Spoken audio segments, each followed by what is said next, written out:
தெரியுமா? உன் பாவங்கள் உனக்கு மன்னிக்கப்பட்டது. பாவம் செஞ்சிருக்காயா இந்த மனுஷன், பாவத்தினால வியாதி வந்துருச்சு. எல்லா வியாதிக்கும் பாவம் காரணம் அல்ல, நல்லா புரிந்து கொள்ளணும். எல்லா வியாதியும் பாவத்தினாலதான் வரும்னு சொல்ல முடியாது. எலிசா தீர்க்கதரிசி கடைசி காலத்துல வியாதியா இருந்தார் என்று வேதம் சொல்லுகிறது. எலியாவை விட 2 மடங்கு அற்புதம் செஞ்ச எலிசா தீர்க்கதரிசி வியாதிப்பட்டான்.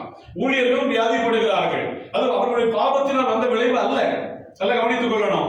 அதிகப்படியான உழைப்பு, ஒழுங்கா சரீரத்தை கவனிக்காம இருக்கிறதுனாலே வியாதி வரும். நம்ம சரீரத்தை ஒழுங்கா கவனிக்கணும்னு வைங்களேன், வியாதி வந்துடும்.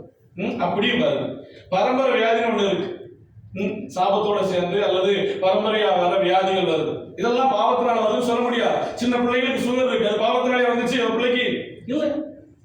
அதெல்லாம் பரம்பரையா வர வியாதிகள். அதே போல கொள்ளை நோய்கள். ஊர்ல ஒரு வியாதி, கொள்ளை நோய் வந்துச்சுன்னா அவன் நல்லவன் கெட்டவன் எல்லாத்தையும் அடிச்சுட்டு போயிருது. கொரோனா வந்துச்சு, எத்தனை ஊழியக்காரங்க செத்தாங்க. அப்ப பாவம் செஞ்சானா?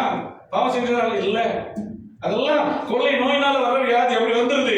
இன்னும் பிசாசுனாலும் வியாதி வருது. 18 வருஷமா ஒரு பெண் கூனியா இருந்தால் என்று வேதம் சொல்லுகிறது. வியாதிகள்ல பிசாசு வியாதி கொண்டு வரான். செய்வன கட்டுகளை பார்க்கிறோம். அந்த செய்வன கட்டுகள் இருக்கிற குடும்பங்கள வியாதி இருக்குது. பிசாசு வியாதிகளை கொண்டு வரும் ஆயத்தமா இருக்கும். சில வேளைகள்ல பிசாசுனால அநேக ஆசீர்வாதங்களும் தடைப்படுகிறது, பிசாசுனால வியாதியும் வருது. ஒரு சில இடங்கள்ல வெளியில போட்டிருக்கிற அந்த மிளகாய் இதெல்லாம் மிதிச்சிட்டாங்கன்னா காலம் வீங்கிடும். பார்த்துருப்பீங்க, தெரியும். கிராமங்கள்ல நான் ஜோம் பண்ணி இருக்கிறேன், அப்படிப்பட்டவர்கள் போய் கை வச்சு ஜோம் பண்ணி இருக்கிறேன், கால் இப்படி வீங்கிடும். அதை பிசாசை கட்டி ஜோம் பண்ணோம்னா அந்த கால் சரியாகும்.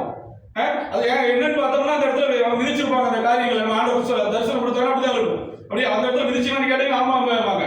இதெல்லாம் பிசாசுடைய வல்லமை. பிசாசுக்கு வல்லமை இருக்கு, இல்லைன்னு சொல்லல. ஆனா இயேசு கிறிஸ்து அந்த வல்லமை மூலிக்கிறார். பிசாசுனால வியாதி வருது. ஒரு சில வியாதிகள் தேவ நாம மகிமைக்காக வருகிறது. இவன் குருடனாய் பிறந்தது இவன் செய்த பாவமா, பெற்றோர் செய்த பாவமா கேட்கும்போது இல்லை இல்லை, இது தேவநாம மகிமைக்காக உண்டானது என்று ஆண்டவர் சொல்கிறார், இல்லையா? அப்ப வியாதியினால எல்லாமே பாவத்தினால வந்து சொல்ல முடியாது.